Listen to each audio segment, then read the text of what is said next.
Boas tardes. Toca clausurar a segunda mostra virtual de encaixe de Camariñas, Diputación da Coruña. Sempre hai que buscar o lado positivo. Clausurei a do ano pasado no salón da miña casa. E este ano podo facelo aquí, na aula Raquel Moreira Carril, no Museo do Encaixe. A diferencia xa é grande. Agradecer primeiro a todos os que apostaron, participaron e traballaron neste evento, a alcaldesa e os meus compañeiros, a directora da mostra e o equipo de comunicación. Gracias tamén aos alumnos e alumnas da Universidade da Coruña e os e as modelos voluntarias que, sin ser profesionais, traballaron como se o fosen. Moitas gracias.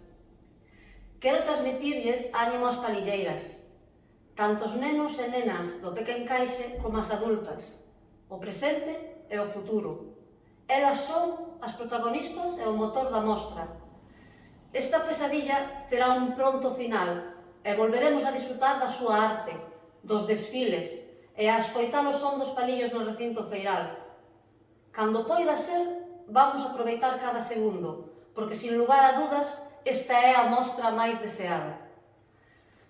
A nosa intención esta semana foi comercializar o encaixe na rede e mostrar, unha vez máis, o potencial tan grande que ten a aplicación do encaixe de Camariñas no mundo da moda. Ademais, as coleccións do certamen que se gravaron aquí mostran distintos entornos do concello. Podemos e queremos presumir da belleza e do encanto de cada rincón das nosas parroquias. Sen máis, e esperando que en outubro, con todas as garantías sanitarias, se poida celebrar a tan esperada 30ª mostra do encaixe de Camariñas, queda clausurada a segunda mostra virtual.